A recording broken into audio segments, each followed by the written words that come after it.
welcome back. This is our fourth and last session. And I would like to introduce our next moderator, Ramiz Haj. He is an assistant professor at the University of Illinois at Urbana-Champaign, and he is part of the civil engineering department. He earned his doctorate from UT Austin and his bachelor in civil engineering also from Virginia Tech. And his research is focusing on chemical and physical characterization of asphalt binders and asphalt materials. And he is working on the construction or the use of construction materials for the next generation of flexible pavements. So Ramiz, the floor is yours now to moderate the next session. Sorry, I was muted. Great, thanks, Ahmad. And it's great to be here in this virtual format. Been an extremely successful conference so far, and I'm excited. Thanks for everybody for sticking around for the last session. I think it'll be a really good one. And I'm excited to introduce our set of speakers. So up first, we've got Brian Hill. Brian is the hot mix asphalt operations engineer at IDOT's Central Bureau of Materials. He joined the department in 2016, and he's got all three of his degrees, bachelor's, master's, and doctoral degrees in civil engineering from UIUC. Great choice there. Today, Brian's going to be talking about paver segregation process review preliminary findings. So without further ado, I'll go ahead and turn the floor over to our first speaker, Brian Hill. All right, good afternoon. Can you hear me okay? Yep, sounds great. Okay, and can you see the slides? Looks good, Brian. Okay, thank you. Well, thank you for the introduction, Professor, and thank you for the opportunity to speak at the conference today on the preliminary findings of our joint paver segregation process review. To go ahead and get started, I thought it was worthwhile just define what paver segregation is, and for all intents and purposes is the separation of the coarse aggregate fraction and HMA mixture caused by ill-performing or misused HMA paving equipment. In this process review, we were very much focused on the longitudinal form of paver segregation as opposed to looking at end-of-load paver segregation.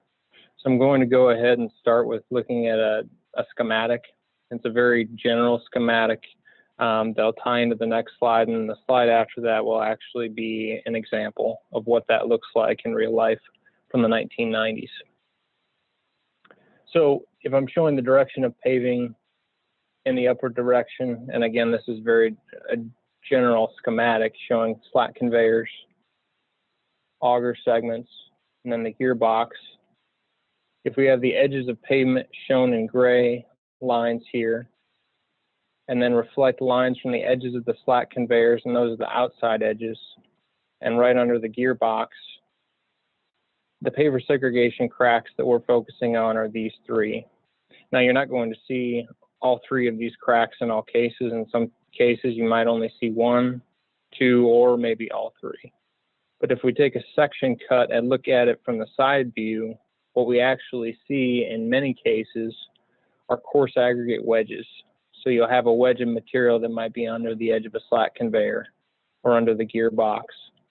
And if we take a core and we just call that core 1 that's over that segregated area, or we take core 2, which is in an unsegregated area, you can see the difference. And this is just purely one example, but you can see the difference between core 1, where it has much more of the coarse fraction in it, versus more of a well-graded system. And these are both from the same project, but you can see the difference between these two cores, and you can kind of see that general form of the wedge that might actually go up a little bit higher, but in any case, there is a difference. And a real-life example from the 1990s, Veterans Parkway in the Springfield area opened in 1997. Within 2 years, it was crack sealed for these types of cracks. And you can see that this crack isn't completely sealed all the way through, but you can see all three lines of paver segregation. As a result, we have a definitive history in Illinois with paver segregation. That actually goes back even further to a 1993 crack investigation of I-72 and of I-155. These are full-depth HMA pavements that were placed between 1989 and 1991, and they had extensive cracking on both routes, and longitudinal cracking was specifically attributed to paver-induced segregation on I-72. And Jim Trepanier has worked on this to a great extent and has some very interesting slides that get further in depth on the history. And if anyone would like to see these slides, you can let us know and we can provide those to you. In the early 2000s, after work that was done in Illinois, but also work that had been done in other states, specifically Colorado, there were paver modifications to add anti-segregation components to those pavers. Now, at the time, they were called kits. Now, I think that is standard equipment that's supposed to be placed on all pavers coming out of the manufacturing process. But at the time, paver manufacturers were supposed to provide check sheets. And then according to Article 110203, which is still in place, all contracts are supposed to have the contractor submit their kit or anti-segregation component documents to the RE, demonstrating that everything has been installed and it's operational, and that the contractor and RE perform a paver inspection prior to paving on each job using that checklist, and then that completed checklist is provided to the resident engineer. But the idea being that these are wear components, they will break down over time, whether it's during the actual paving process or movement of that paver from one project to the next. We just need to verify that everything is working properly and everything is still in place. So I'm going to show a few schematics of what a few examples of anti-segregation components are in the next few slides. But on this first slide, I wanted to show, and again, this is not to scale, but what happens if we had no paver modifications? And I had talked about that coarse wedge of material. If this is the slat conveyor right here, or one of the slat conveyors, this is an auger segment, and then this gray line is the material coming off of the slat conveyor, and then material in front of and behind the auger segment. If there are no paver modifications to add a deflection mechanism, what happens is that we end up having the coarser particles create that wedge. Why? Because they have more mass, they have more momentum and more energy to move out further to the edges, just like you would see in a stockpile at a plant. And this wedge really can't be dealt with after it's been dropped and there is no deflection mechanism. One example of a deflection mechanism is a chain curtain. So you do see chain curtains at times. If we have that same situation now, that mixture is actually deflected back towards the auger segment, and you don't see that coarse mound of material that builds up out front. And this is just a grayscale image, taking away any colors. An example of a chain curtain, but you can see the different size and length segments and also different colors, which in this case represented, to my understanding, were new segments that were replaced just because, again, it is a wear component. The next item I wanted to touch upon in terms of anti-segregation components are reverse augers. Now, there are really two schools of thought with regard to reverse augers, one being push. In this case, it's pushing material under the gearbox using two reverse auger segments back toward the middle underneath the gearbox. The other school of thought is a sweeping motion, sweeping material under the gearbox, where you have one segment that sweeps under the gearbox. In either case, contractors should identify the right configuration for them using data that they have, whether it be density data from Coarse or their own QC nuclear density results, or thermal imaging data, or visual inspection to identify for their pavers, for their specific HMA mixtures, what works best for them and what is going to produce the highest quality HMA that they can produce and place. Mr. Lakeram Narsingh gave a presentation. He's with Wortgen this last year at the Bituminous Conference workshop on segregation. And one component of that was looking into this difference in pushing versus sweeping. And if anybody would like to get more information on that, I would encourage them to contact him to get a copy of those slides.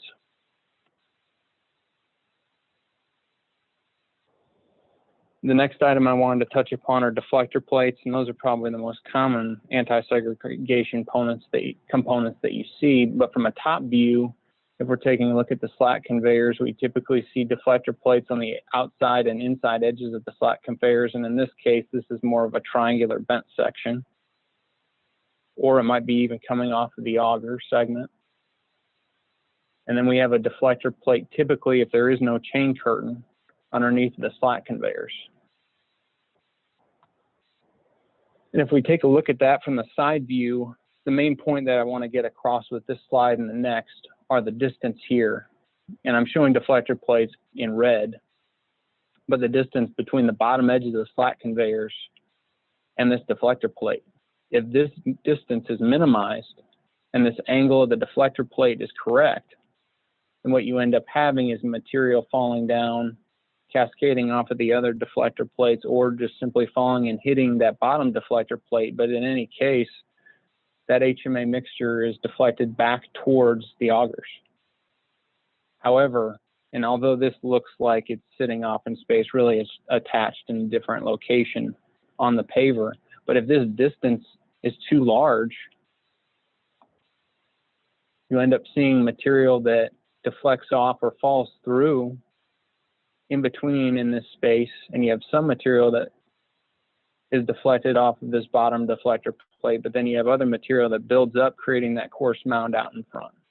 And we do see this distance at times being somewhat large in some of the pavers that we still have in Illinois. With all that being said, we have seen a recurrence of paver segregation in Illinois. I wanted to show just two examples of paver segregation in Illinois on our interstates.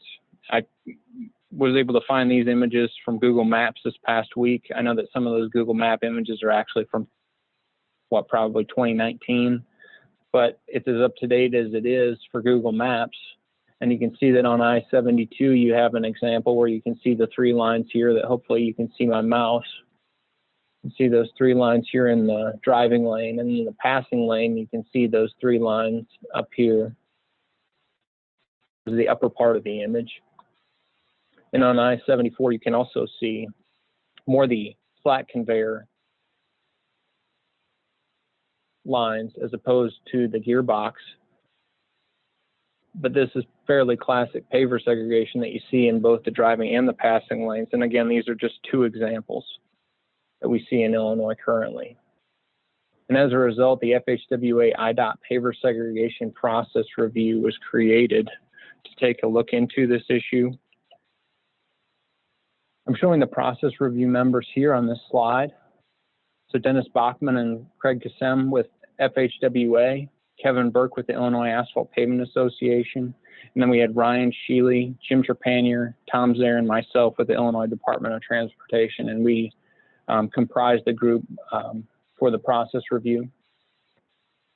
For those that are not familiar with joint process reviews, I just wanted to touch on what they are and what the goals are. And from a very simplistic standpoint, a process review is an evaluation of processes comprising an element of a state's program. In this case, we're talking about the paving and placement process for HMA. In terms of the goals, there are more goals than just these three, but these three include evaluating level of compliance, recognizing best practices, and pinpointing areas for improvement. In terms of the scope and methodology of our work, we wanted to look at existing cases of paver segregation, which became a little bit more challenging than we initially thought. We wanted to look at what the actual pavers were that were used on those projects, but it was very difficult to identify that information, and I'll touch upon that further when I talk about future improvements. But we were able to core some of these locations with the help of the districts, and we really appreciate their help. We also wanted to inspect pavers, material transfer devices, and paver hopper inserts at contractor and dealership locations. And we appreciate the contractors, dealerships, and equipment manufacturers for meeting with us and on giving us some of their time and allowing us to look at those devices. We're able to collect current anti-segregation part documents, evaluate existing specs and special provisions, and we're working on the identification of best practices and recommended changes if there are any. We're still in the process of working on those. So I'm going to touch upon the first two and the last bullet point. Those three are bolded in the current slide on slide 23, just in the interest of time. In terms of the core testing that was completed, we did not actually test this segment of I-74, but I'm just showing what the approximate area was that we would look at on the general pavement, where we took segregation area cores right on the area of segregation, or that line of segregation. And then we took cores immediately adjacent to that area of segregation, an area that we would consider non-segregation. And segregation versus non-segregation was based on looking at the surface. And this is similar to a method that was completed in a TRB publication. I want to say it was 5 to 15 years ago, somewhere in that range. The core locations that we looked at, we had 6 locations. We had other locations that were provided to us by these districts and others. Just due to time constraints, we chose to look at these 6 locations. And if you take the average of all the cores in the segregated areas and average all the cores in the non-segregated areas and not throw out any of them, in terms of the averages for air voids, there was a 1.6% higher air void content in the segregated area, which is not surprising. And then in terms of the asphalt contents for those same areas, we saw a 0.2% difference, where the segregated area was 0.2% lower in terms of asphalt content. And this is total asphalt content. So it's not really surprising to us that we saw compromised durability in those sections because of the higher air voids and the lower asphalt contents that we saw on the average. Some were much more distinct than others, but if you take the whole overall average, that's what we found. We also wanted to look a little bit into paver hopper inserts. Now, this was added on later on in the process review, really because of Mr. Narsing's presentation at the workshop last year, where he touched on this additional area of focus, talking about paver hopper inserts. And we always want to minimize cone-shaped piles, or at least identify and know that cone-shaped piles are going to create areas where we might have coarse particle movement out to the outside edges. But if you take a look at just a picture that was taken of a paver hopper insert, you can see this conical shaped pile that is created in the paver hopper insert. And if you think about it, we can only imagine the coarse particle buildup that is occurring on the outside edges here. And if we think about the movement of those coarse particles in just a very crude schematic with that conical shaped pile, we have the coarse particles moving down the edges, right down to the outside edges of the slat conveyors. And if we don't have a deflection mechanism built into the paver hopper insert, then we're not really helping ourselves in terms of the back end, looking at the anti-segregation components that are already in the back. We need to consider something that's also in the paver hopper insert. Now, there are some technologies that are out there, but what we would like to do is work with manufacturers and contractors in Illinois to identify a way of reducing the conical shaped pile and really trying to level that off and minimize the amount of coarse particle movement that we have to the outside edges. In the interest of time, I'm going to go ahead and touch on best practices. First off, being winter paver evaluation meetings, whether that be with equipment suppliers or manufacturers and contractors, or that being contractors and departments, specifically the districts. We feel that it's a very good way for all parties to meet and verify that all anti-segregation components are present, functioning, and technologically up to date. And that last point of being technologically up to date is an important one, because as new technology comes out, it's hoped that that communication aspect is there for all parties.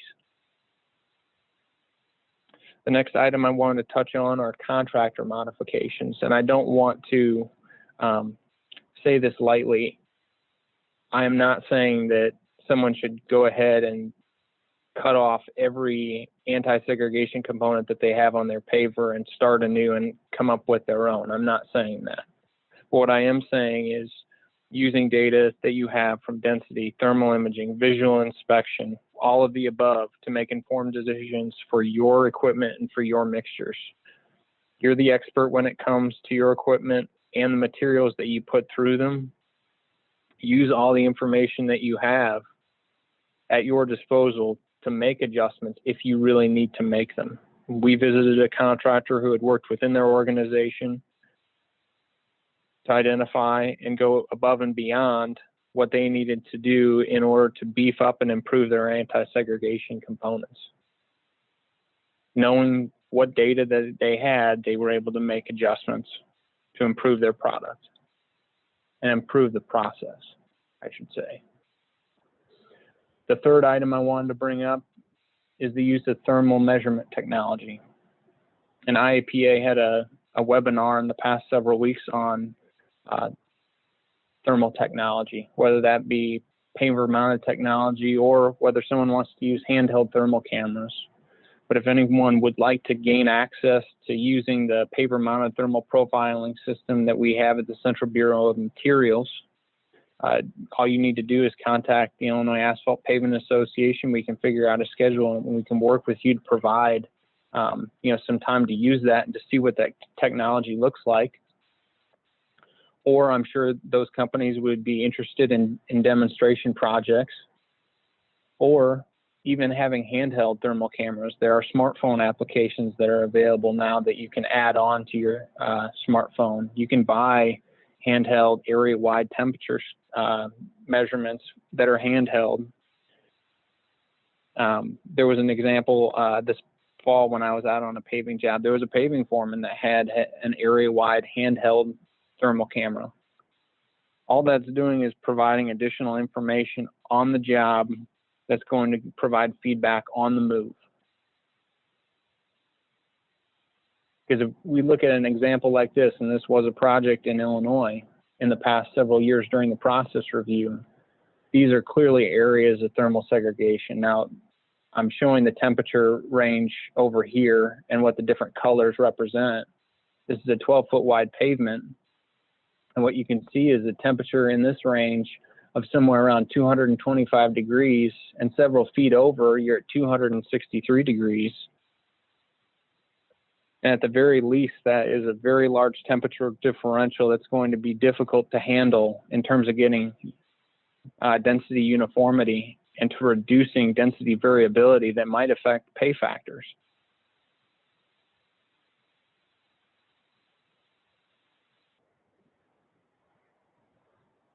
In terms of areas for future improvement, I know this is a very general bullet point saying communication, but we all can work better to communicate, whether that be manufacturers, contractors in the department.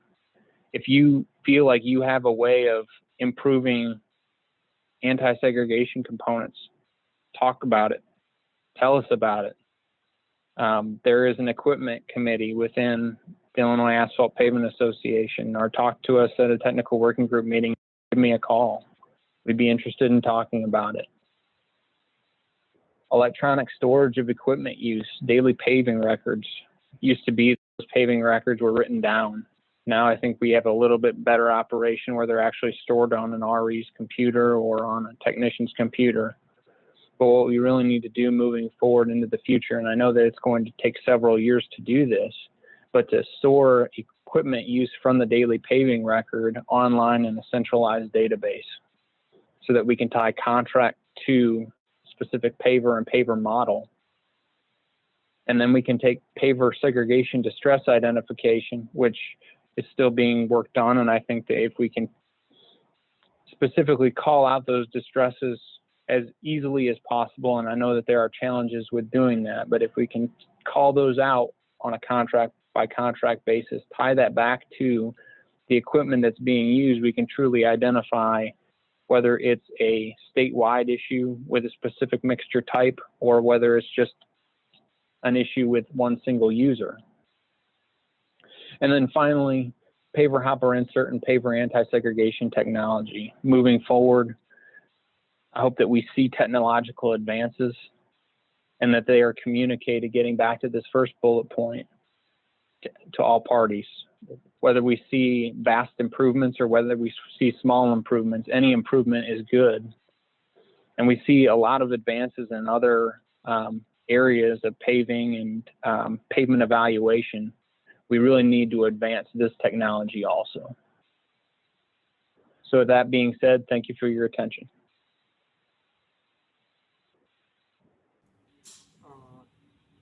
Thank you, Brian. I think we have some time for questions, couple of questions.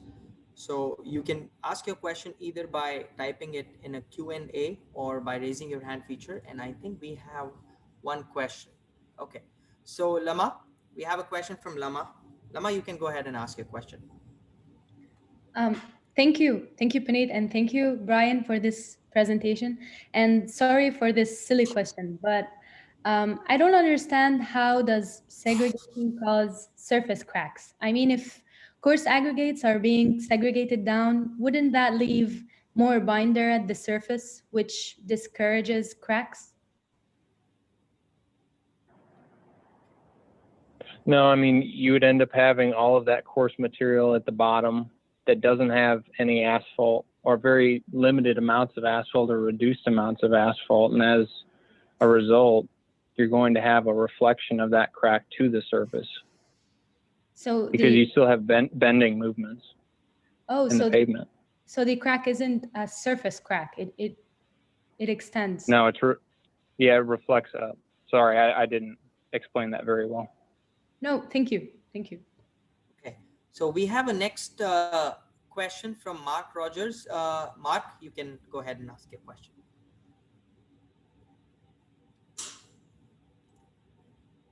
Mark, can you unmute? No, I'm sorry. I didn't have a question. I must have hit it by accident. I'm sorry. Oh, okay. Okay. We do have a question in the chat, in the Q&A section. So we have a question from Anjali. It says, how widely have the recommendations been implemented within the state, and what are your observations on the payment performance? Right.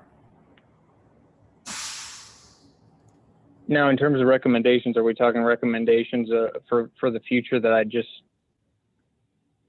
showed on the screen? Mm-hmm. Well, we haven't had a closeout meeting yet for this project. So to be honest, this report hasn't been published. So we haven't moved any further beyond current technology or current documentation requirements that are stated in section 110203. We do have so that's for the future. Yeah, we do have one more question. It's from Jim Trost. It says, do you think a broader use of MTDs would be justified to reduce thermal segregation?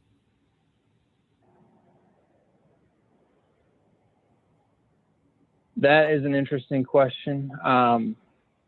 Obviously, that brings some things into play when you're talking about urban areas and whether it is a full-scale, full-size material transfer device or whether we're talking about a lightweight material transfer device. That is something that I think we'd all like to see more widely used material transfer devices, but I think with material transfer devices, we need to really think about paver hopper inserts and ways to expand the technology that are used in those paver hopper inserts. So I didn't answer the question directly, but somewhat indirectly. Okay, thank you, Brian. I don't see any other question, and I think we are done with the time too. So Dr. Hutch, we can probably move ahead. we don't have any more questions. Great. Thanks, Puneet, for handling the questions, and thanks, Brian, for a great talk. So we'll move right along to the next presentation. The next presentation is going to be from George Houston. George is a construction manager at Michael Baker International, and he is a licensed engineer. He previously served as IDOT's Bureau Chief and Materials Engineer. When he was at IDOT, he directed and coordinated District 1's Construction Materials Inspection Program, testing material certification activities, and geotechnical and foundation analysis and investigations. George received his bachelor's degree in civil engineering, again, from UIUC. So great to see so many alumni. And we're also going to have second presenter in this talk. So they're going to be sharing this presentation. The second presenter is going to be Mike Schilk. He is the lab supervisor for IDOT's District 1 Materials Lab. He previously worked in the private sector for more than 28 years, serving multiple Chicago area consultant labs and general contractors. 18 of those years, he served as a quality control manager for Central Blacktop. More recently, he served as a quality control manager at K5 Construction, overseeing multiple plant locations.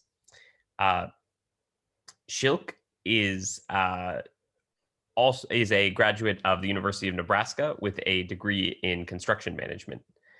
So without further ado, I'm going to go ahead and invite George and Mike to give their presentations. Hello, everybody. Can you hear me? We can hear you, George. Very good. I didn't want to get 5 minutes into this and then realize I was still muted. Good afternoon, everybody. In February of this year, this topic was offered as a suggestion for the Bituminous Paving Conference, separately and by two people I have a great deal of respect for personally and professionally. I had a personal conversation with one of these folks who is well respected and has been around and passionately involved with teaching, research, and advancing the HMA industry for over 60 years.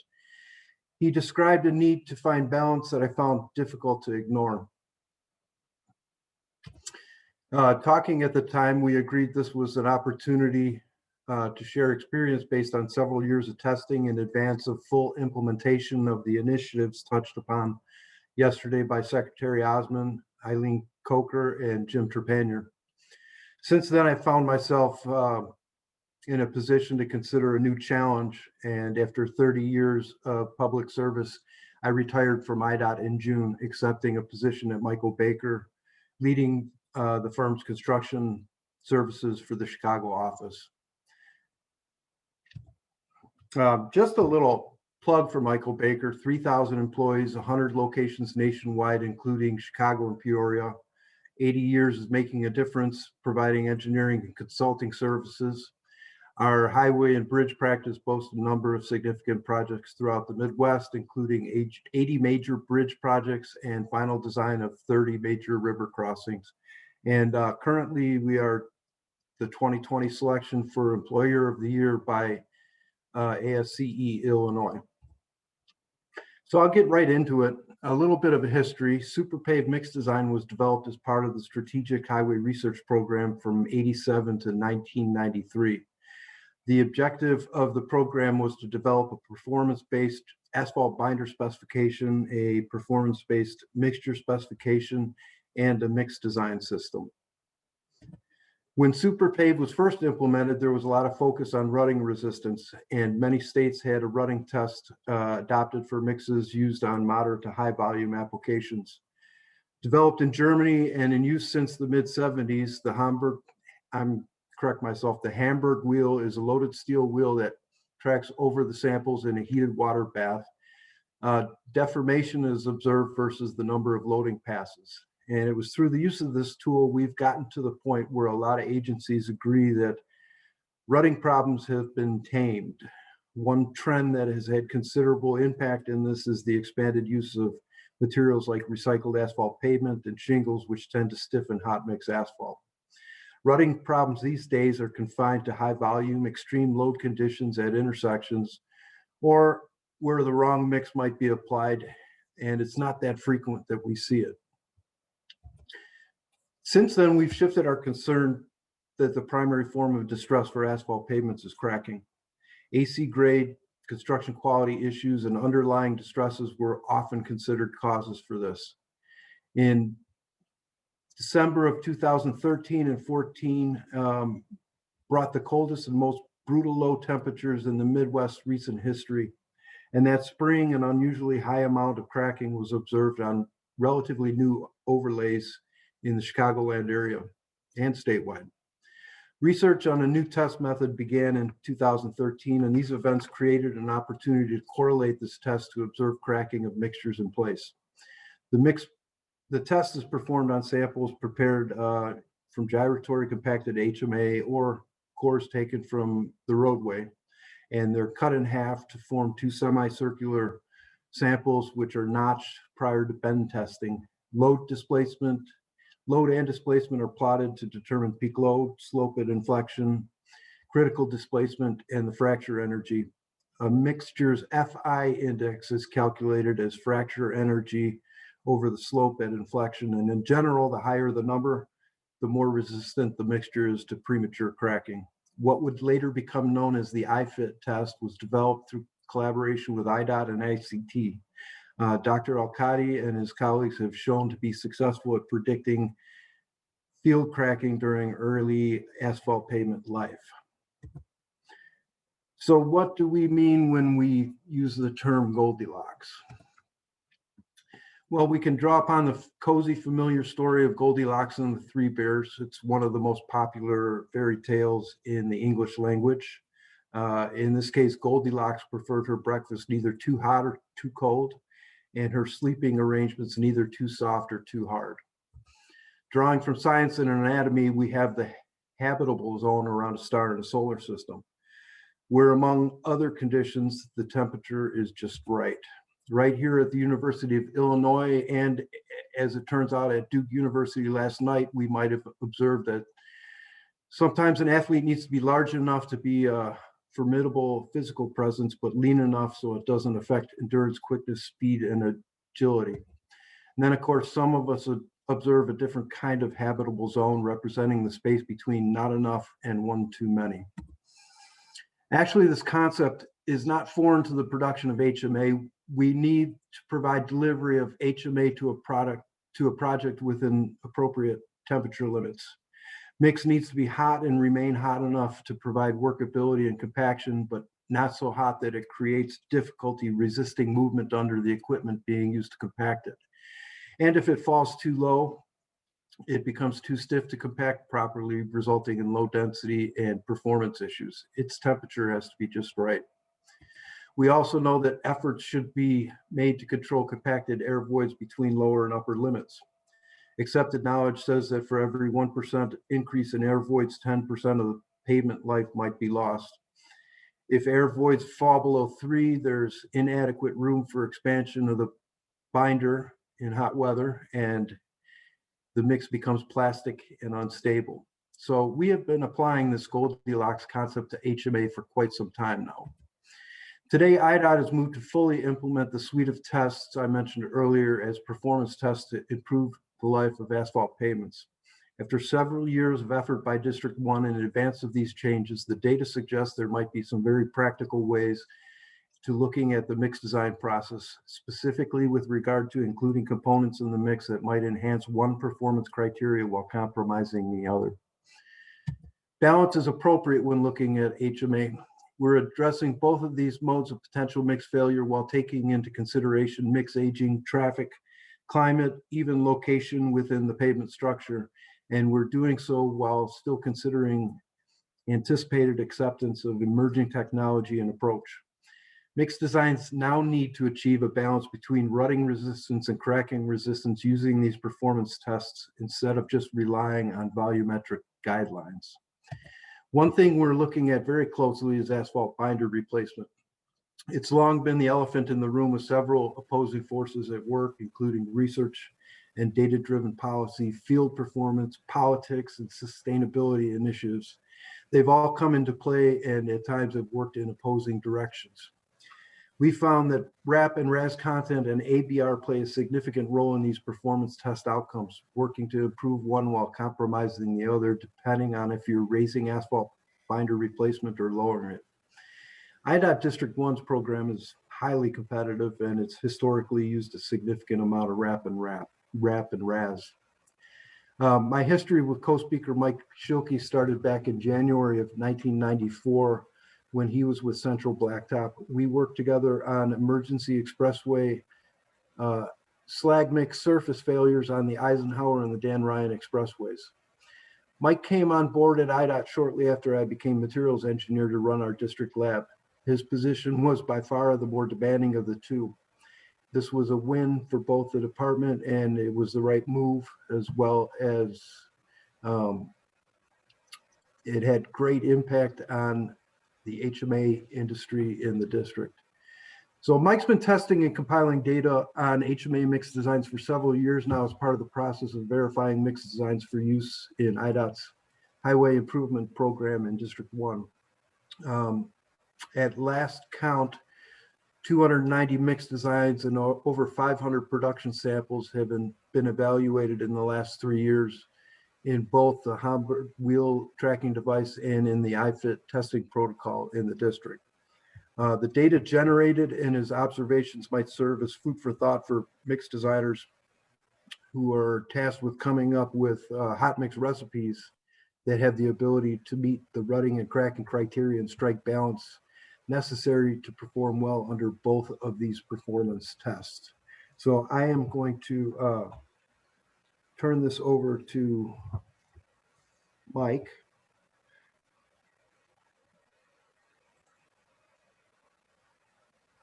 George, you got to unshare your screen. Yes, I'm trying to figure out how to get to that. I don't. How's that?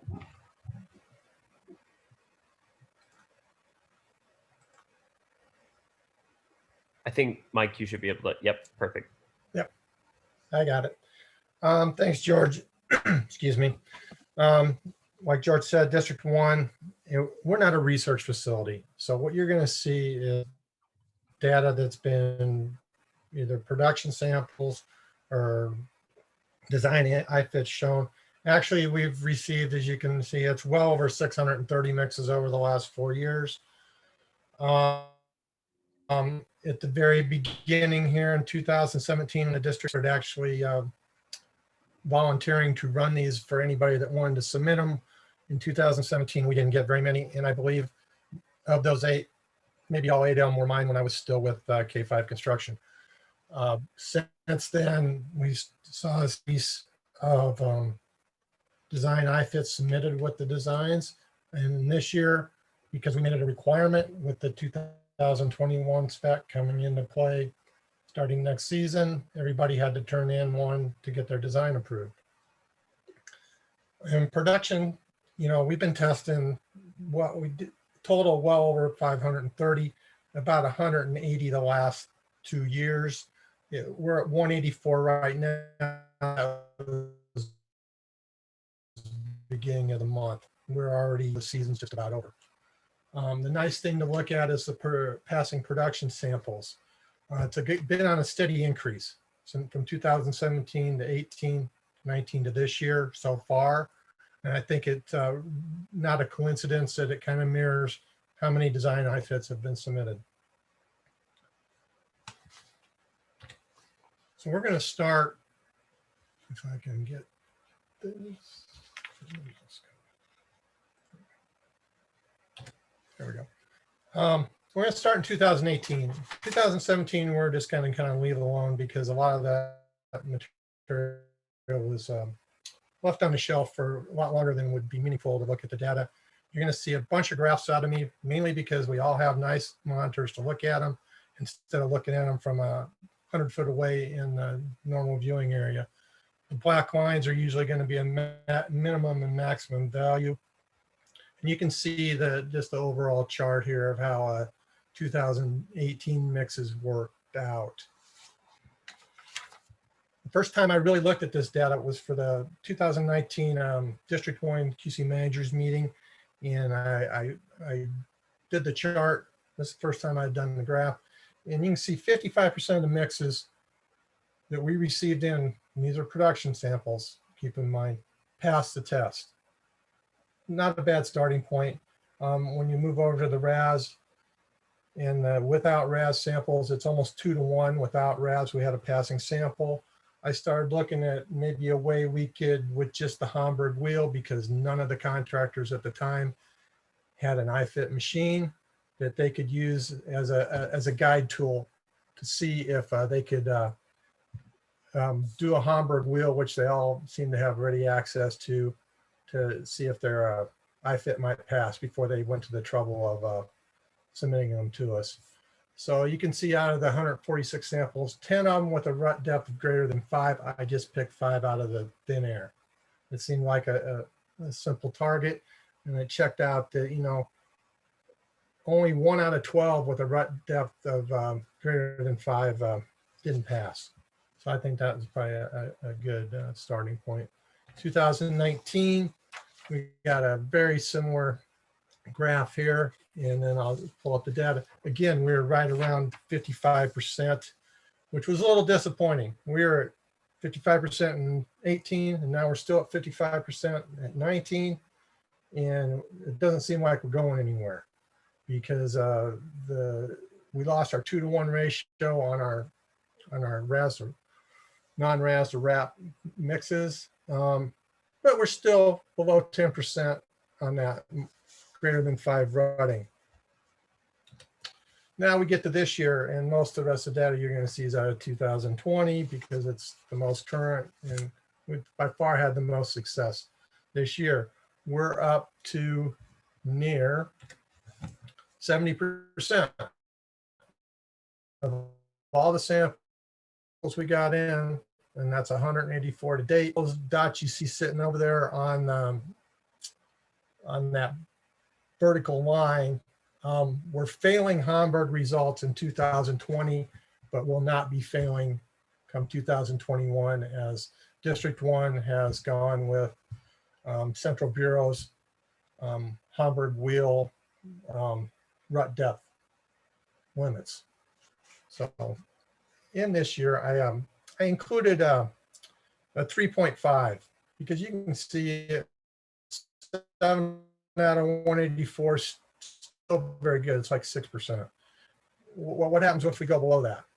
Well, it starts to look a lot worse once you get below, you know, definitely 3.5. And it depends a little bit on the type of mix. And we're going to go more into each individual mix here.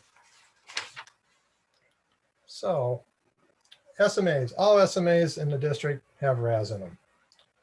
And for the most part, they perform well if the iFit value was at 8.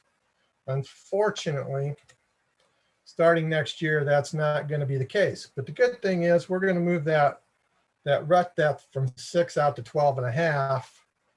And you only got to meet it, depending on which liquid you're using, most likely 70-28, it's only 15,000 passes. So I have a feeling that you're going to see a lot of redesign work over this winter, trying to soften these up a little bit, maybe take a little bit of that RAS out of the mix and move that rut depth over a little bit to increase our iFits. Now, when we move over to the 475 mix, which I will always call poly level binder, because that's what it was when I used to make it, well, we're not doing too good even in 2020. We have a lot of them below the line. The rut depth was 9 for the district. As we move into 2021, we got 5 mixes in the district that passed iFit. Of those, 1 of them will still not pass because it failed the Hamburg wheel, even with the new rut depth max spec. So 475 mixes in District 1 have to really be looked at. The good thing is, because we've increased the rut depth out, we can take a look at maybe going to either some no RAS mixes and just increasing the FRAP in the mixes, or a lesser amount of RAS to try to bring these values up. Because right now we've got maybe 4 producers in the whole district that are going to be making all the 475 mix for the whole district.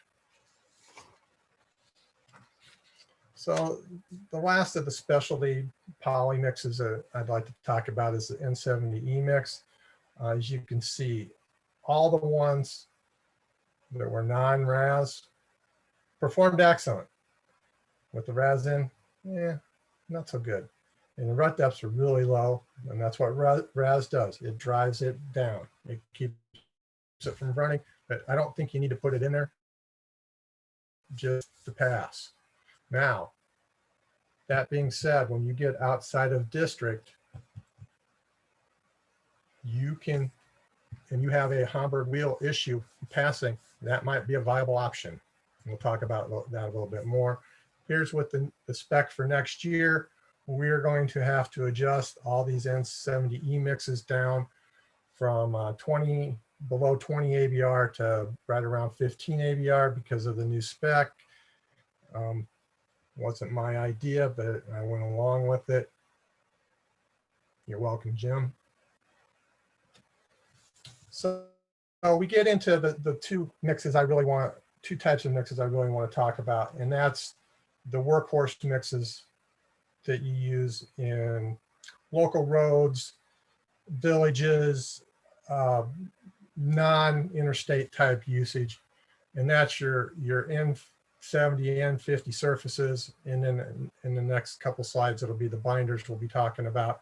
Here, you can see where I'm talking about that. If you look at the green line here, where as long as your rut depth exceeds 5, you passed every single time.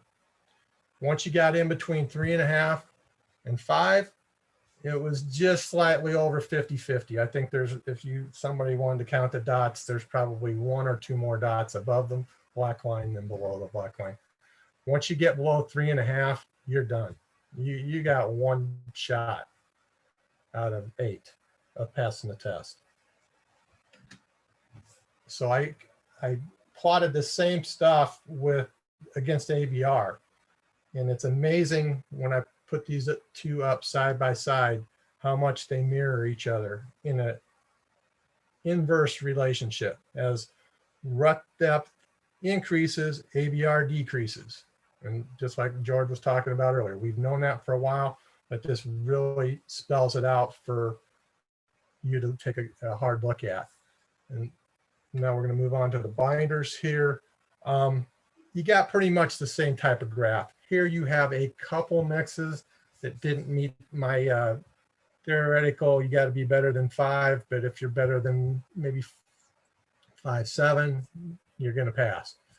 Same thing between 3.5 and 5.0 on the rut depth. It's about 50-50. You got a 50-50 shot. So you got to work on getting your mixes above that 5.0, especially on all your neat asphalt mixes.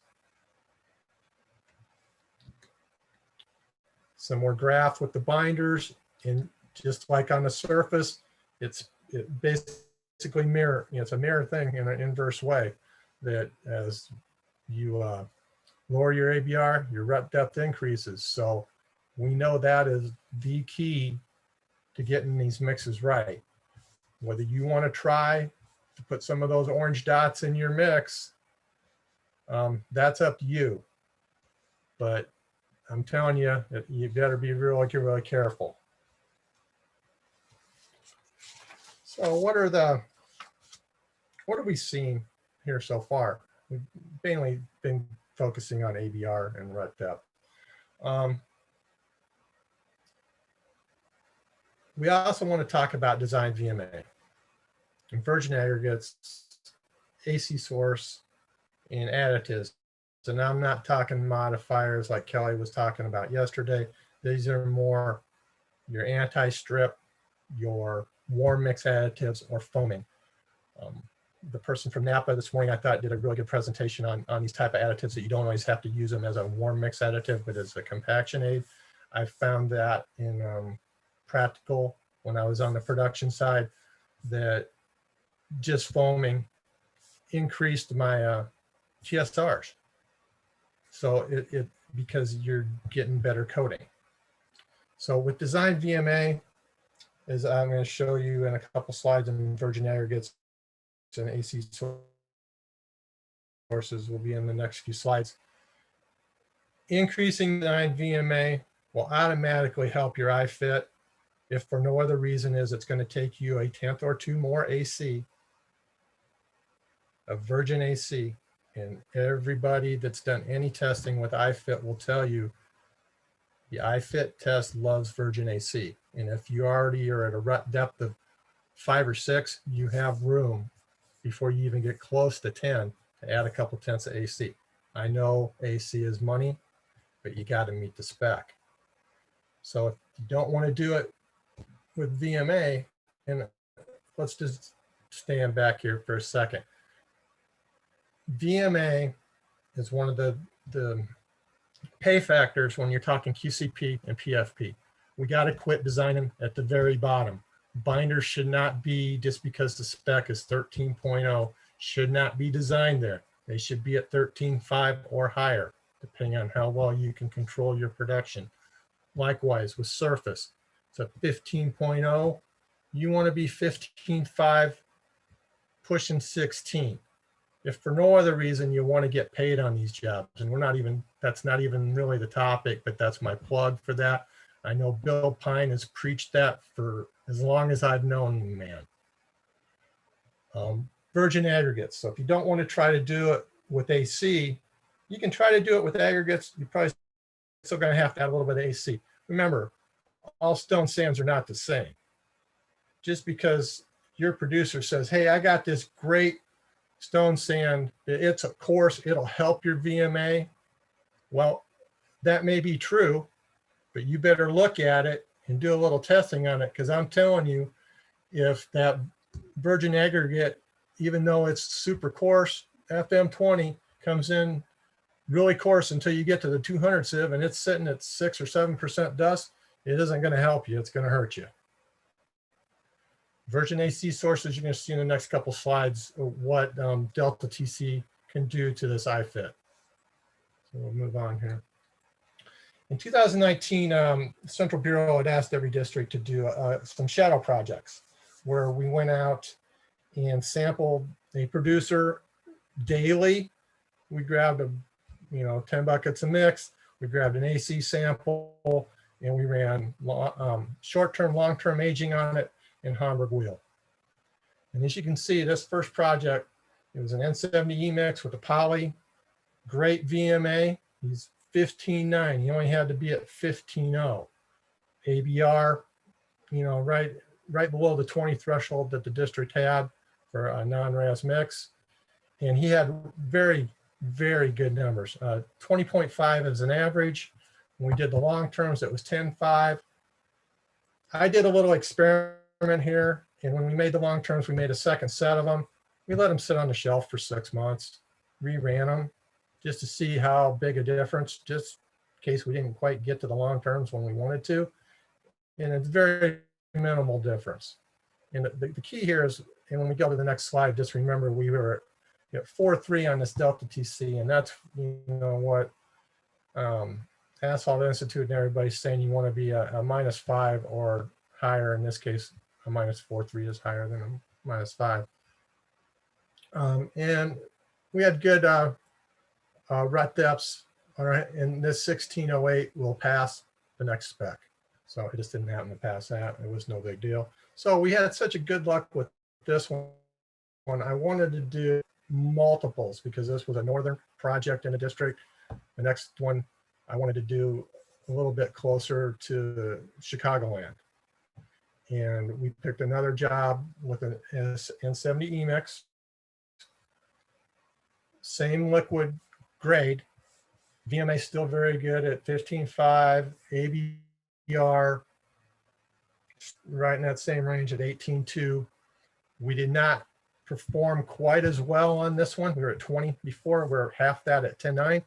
Long-term aging 5.9. 6 month out really didn't change a whole lot. The big thing to notice here, there are 2 differences in this mix, and only 2. The Delta TC on the AC supplier was far below -5. And the Virgin aggregate, CM16 was the only two really differences in this mix. In that, they use their own frap and sands and stone sands. So you can see just a couple components can change how your results turn out. I know we're pushing time here. I'll go as quickly as I can to get through some of the rest of these.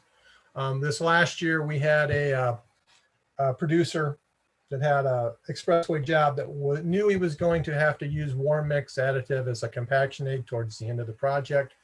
He asked if we want to do a shadow project. This is all the information we have on it to date because this was finished up in early November, and due to a little COVID issue we had in the lab, I don't have any long terms on this. We did sample AC every one of these 11 data points where the warm mix additive averaged about 5 points higher than the non. I'm looking forward to seeing how the delta TCs and the long-term aging turn out on this project. And you can see this particular SMA, even though it had max RAS in it, is good to go next year. It's about one of only a handful in the district that are good to go, but it's good to go. So I touched on this a little bit with these last two slides.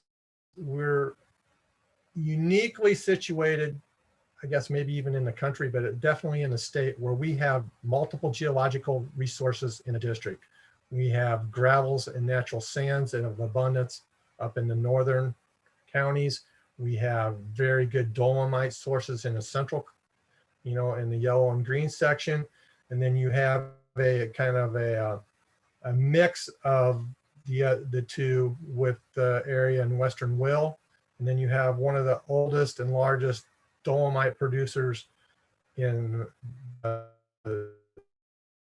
state in the southeast part of the district. Production IFITs turned out.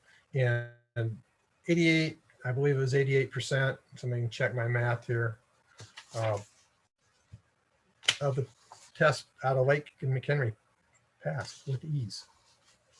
And we did have, one of those, you only see 4 of these passing with RAS. They're all from the same producer because he likes to use it. He did not really have an issue passing using RAS because of his natural aggregates were so good. When you get into North Cook and King and DuPage, it drops off a little bit. 58% in King and DuPage and 70% in North Cook, which is influenced a little bit because I included all the shadow testing SMAs in there. So it really kind of kicked that number up. Otherwise, it was very similar, around 58%. You get out to Western Will in the Joliet region, very good area. The aggregates there performed well in the IFIT. We didn't, and of the 5 that didn't, they were all between 3.5 and 5.0. And 3 of those were using a 6422 instead of a 5828. So I'm wondering if they had used a 5828, if maybe they'd have bumped up just enough to pass. So on to conclusions here. Helpful tools. Watch your HMA rut depth. Need asphalts. Try to keep them above 5. Poly, we don't know yet because it seems like the RAS kind of plays with this a little bit, but just remember, if your RASs, excuse me, are below 3 on a rut depth, they're very likely a coin flip whether they're going to pass IFIT or not. Don't run one mix design with max ABR and hope that's going to pass, because next year, and this is more for all the contractors out there, you're going to get caught and you're not going to be producing mix until you get something to pass. Have a second design that's maybe a little bit lower, and we'll go with that one too. I know increased design VMA is added cost because we're talking AC every time. Different virgin aggregates. Ask your supplier about their blends. You may have to implement a new source. You may be locked into a supplier and have to go outside of him because your normal supplier cannot give you something that's going to help bump up your IFIT. Consistent virgin AC sources. Do not blend AC sources. This has been talked about at this conference in the past. It is a very, very, very dangerous idea. I've seen Hamburg wheels fail because of this. Don't do it, because not all AC is made the same. When we come to additives, warm mix additives, either whether you, not too many people outside of the ones working for the tollway, actually warm mix is true warm mix, that you run warm additives as compactionates. You did it in the past. If nothing else, it is a compactionate. And with that, we don't really have any time, but we can answer a few questions. If not, we'll do them offline. Thank you so much. We do have questions, and looking at the time, maybe we'll have scope for one question, two questions maybe at the max. So let's start with the first question. So here's the question from Shay. With a possible future asphalt binder grade change, what effects or challenges, if any, on the IFIT or Hamburg do you see from this change, with ABR or VMA remaining the same in a mixture example? Well, that's a good question, Shay. And it was one I was trying to work on last winter. Unfortunately, we did not get that far. And we had some other things that got put in. I am hoping that when we end up dropping in the district, and he's really referring to District 1 in the northern counties, actually maybe all 6 of them, but in District 1 we run very high recycle. So when we have to bump high and low to a 5234, 4634, whichever one happens to be available, it should help. We ran a 4634 on a Hamburg wheel at like 40% wrap and raz, you know, ABR a few years ago, and it really didn't seem to help. But that was a one-shot deal, and we haven't had a chance to repeat it. This winter, we're probably not going to go that way right now. We're going to try to get some baselines on some virgin mixes to see what they're really capable of. And then when you start adding ABR, where do they end up? Hope that helps. We do have one comment we'll take at this point from Clay Snyder, and it says, Delta TC values seen in the SPS modified asphalt binders tend to run lower than non-modified asphalt binders due to the elastic component that is present due to the polymer modification. Asphalt Institute's report on Delta TC is very informative and touches on this. At this point, with all the work I.CBM has done with Delta TC testing, we are finding that Delta TC is going to be a better indicator of low temperature issues with non-modified binders than with SPS modified binders. So I think this is more of a comment or a question if you want to answer this.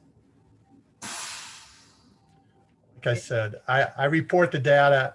I don't do the research. I'll leave that one up to Professor Arcadi or Brian Hill over at Central Bureau, because they're more in charge of design. I just reporting what I see, and I'll let the other people do design work or the research for the most part.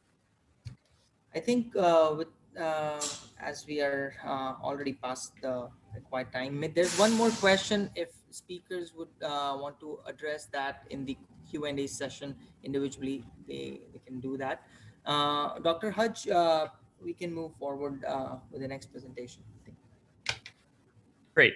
Thanks, Puneet. And thanks, Mike and George, for the presentation.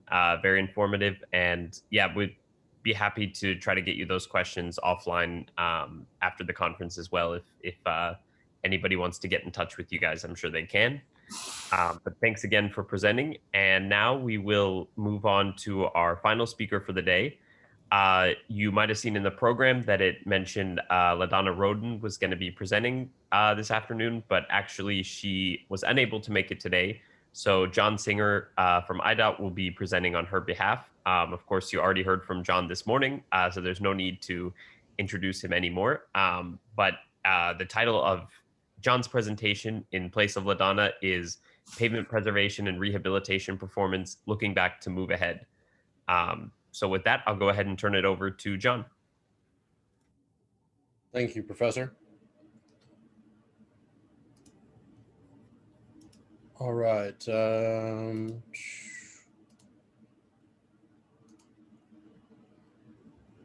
Hopefully everyone can see that. Okay, so LaDonna kind of gave me an outline of her presentation, and I kind of filled in some of the background information that that she was looking to present. So hopefully I am keeping with her intent, and we will kind of go from there. So to look at where we've kind of seen performance issues and ways that we've handled it through policy changes, both on pavement preservation and on our rehabilitation strategies. First off, I'm going to start with pavement preservation and look at some of the microsurfacing and chip seal policy changes and spec changes that we've made based on performance issues and things that we've noticed in our performance ratings.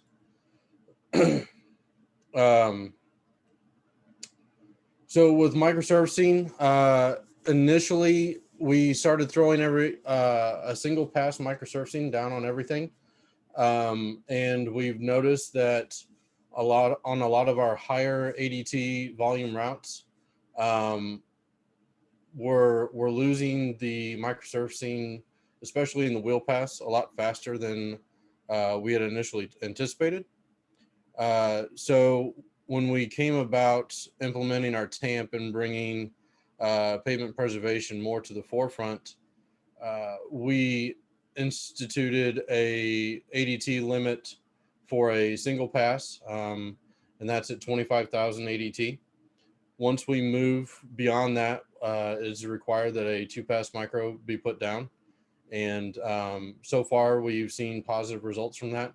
There haven't been too many multi-pass microsurfacings put down, but we expect that we will be able to get the full life expectancy out of those projects.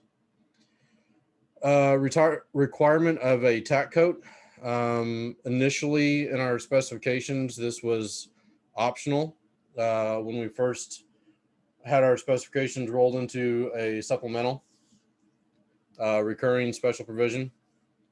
So based on some data from various projects around the state that both used the tack coat prior to placing the microsurfacing, and those that didn't, we ran some bond testing in the Central Bureau lab, and it was found that the tack coat greatly increased the chances of success and really limited any potential delamination. So based on the experience that we've had in District 5 and other districts, we implemented a tack coat that's kind of a borderline fog seal tack coat in order to really help that microsurfacing bond to the existing surface. I think part of the issue could have been that the surfaces we were placing the micros on were so oxidized and dry that they were pulling some of the residual asphalt from that microsurfacing.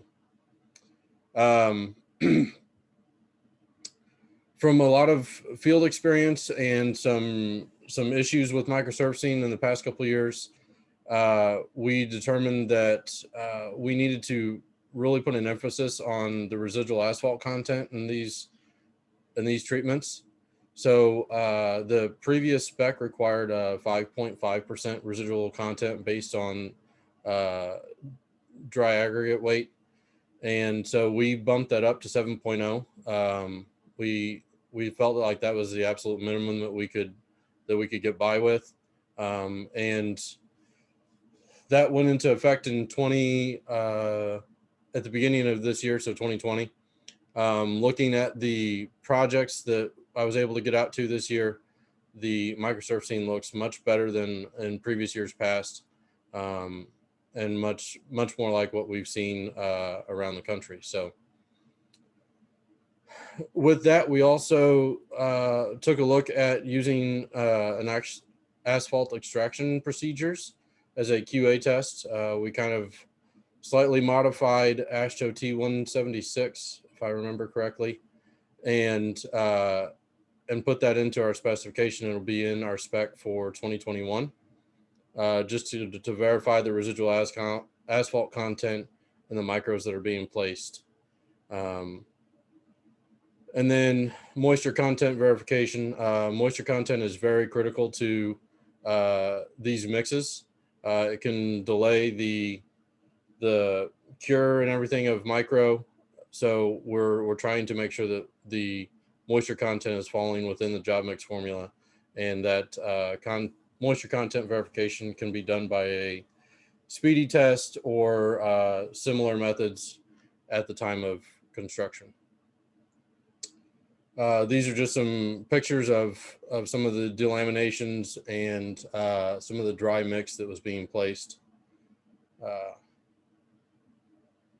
So these were great learning experiences for us, and I think we've got a much better program going forward. So like I said, this is a 2020 job that I had the ability to go out and visit. As you can see, the mix looks a lot richer, looks a lot more uniform. And I think this was a very successful project. So for chip seals, we are currently working on a research project, but I'll touch on that later.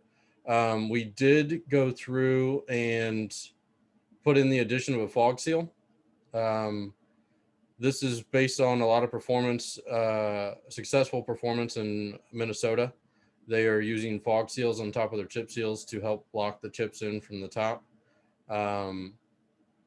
And generally, I think they spray in both directions in order to basically totally encapsulate that aggregate. That fog seal will dissipate after a while, but it really helps with the chip retention in those initial years where the chips can come loose. So moving on to rehabilitation, we've got several policy changes that we've made over the years to really kind of help our performance. Excessive rutting led to measures to increase density. Lift thicknesses increased by to meet the 3 times nominal max criteria, and this started with the Illinois 19 millimeter binder. We increased it from 1 3/4 inches to 2 1/4 inches. And then we increased the tack coat application rate based on research and performance deficiencies that we noted in a lot of our HMA projects. So that became evident in the 2016 spec book. And then poor performance of the Illinois 9.5 at 3/4 inch.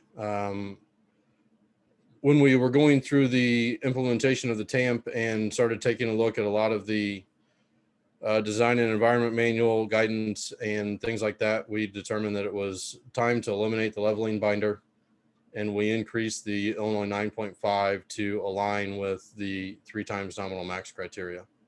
And we did this for all of our HMA gradations, and hopefully it's going to pay off for us. And then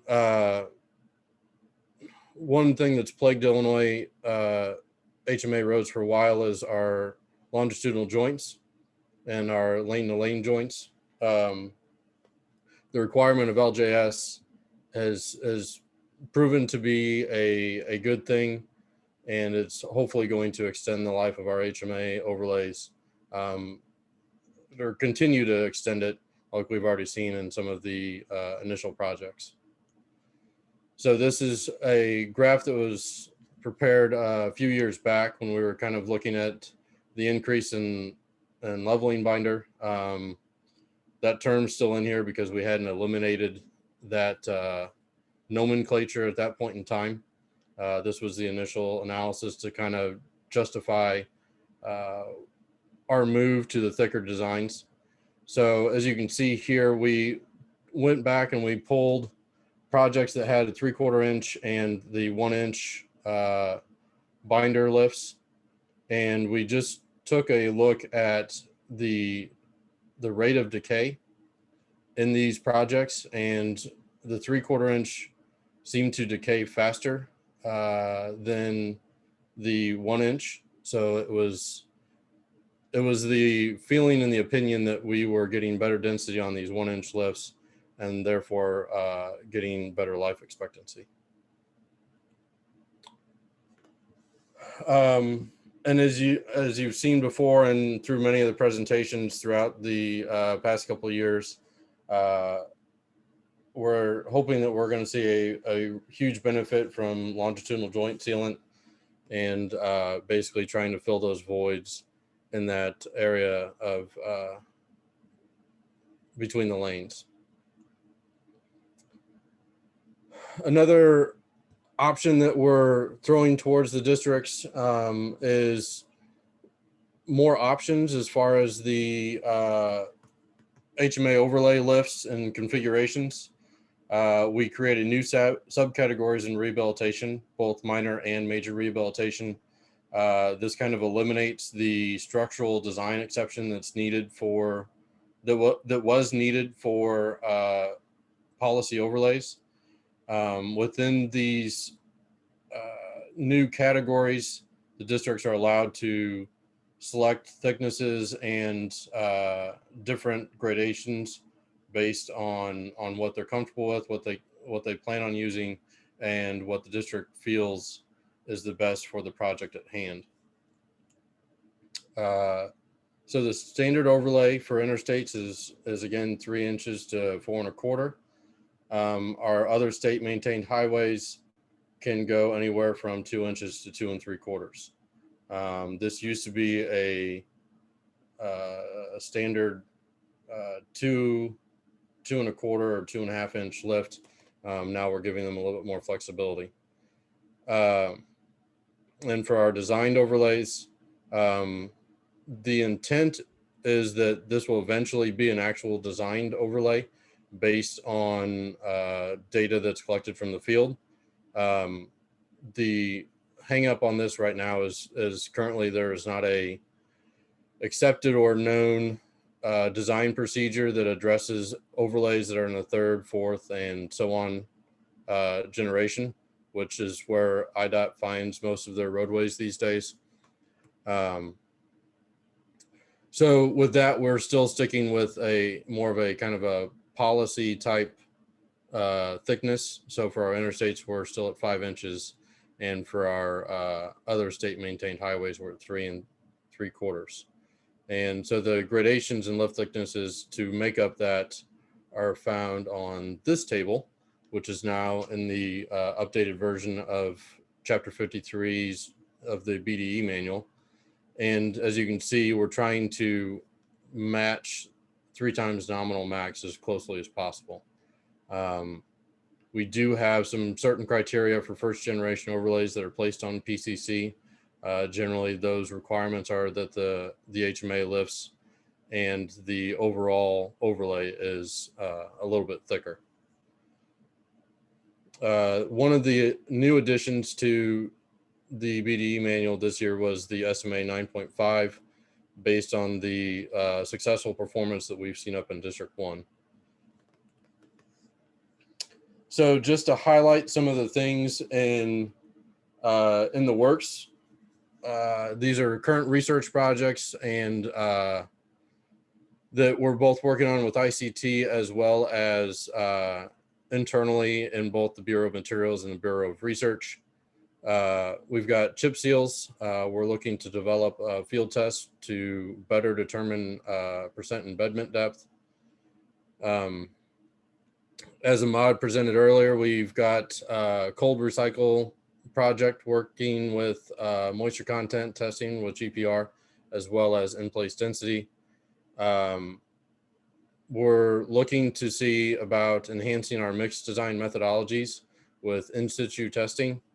And then we are also, the Bureau of Research is monitoring the performance of all these cold recycle projects to ensure that we've capturing the best technology and construction methods in our specifications. As far as the ultra thin bonded wearing course goes, which is a pavement preservation treatment that's kind of growing in popularity around the state, we are looking to increase the QC/QA tests that are currently involved with that treatment to mirror the QC/QA that we do with our normal HMA.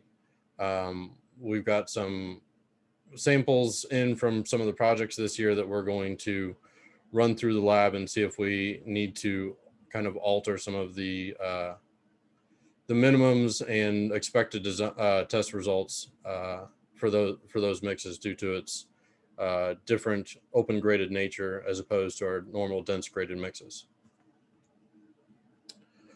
Also in the works, we've got a project with ICT for the use of local aggregates for SMA. We're looking to see if some of our local aggregates can perform in SMA and therefore give us some good cost savings, especially where we need them. We're currently working on an HMA lift configuration optimization. We're using large scale testing and real world data analysis to see how we can best handle cracking, especially over composite pavement on our composite pavements. And then a quick project that we're working on is HMA pothole maintenance best practices, looking to see if we can pluck and borrow and steal from other state agencies as well as from different areas around the world to better maintain our roads. So with that, I'm open to any questions. I'm hoping that we got everybody back on track and we can be out of here on time. Thank you, John. I think it was right on time. So we do have time for a couple of questions. I do see one question in the Q&A section from Bob. And the question is, with your advent of GPR testing, would IDOT consider a density spec on the joint?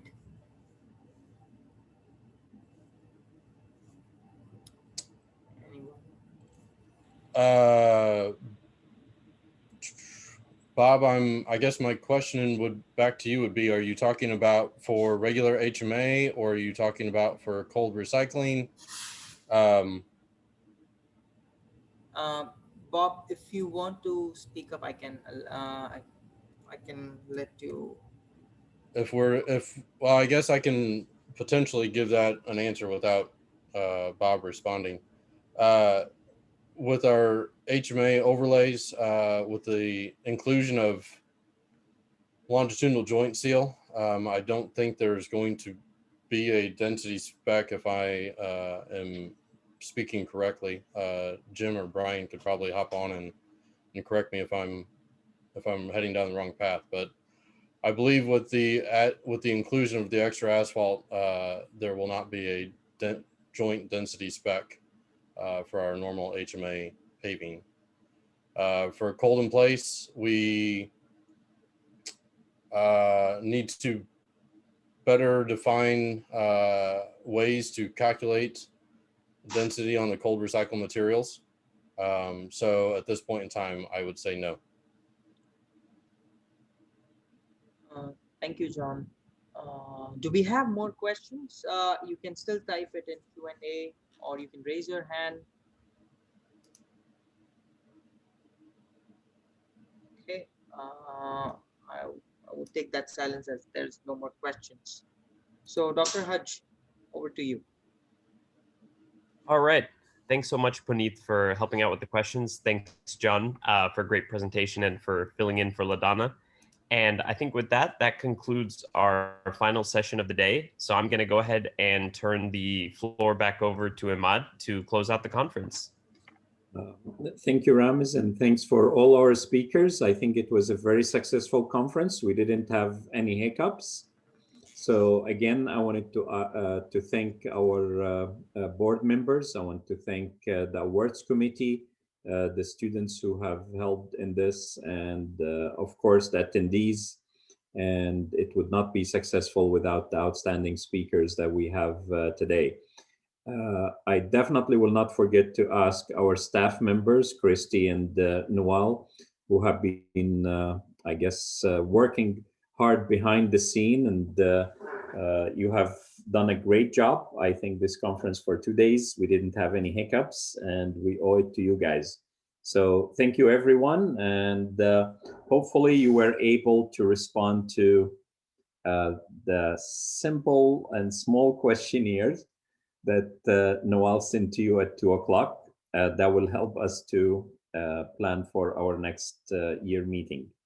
The same, I guess, we will have our next 62nd conference in December next year, and we'll send you a reminder. Stay safe, and thank you, everyone, and have a good evening.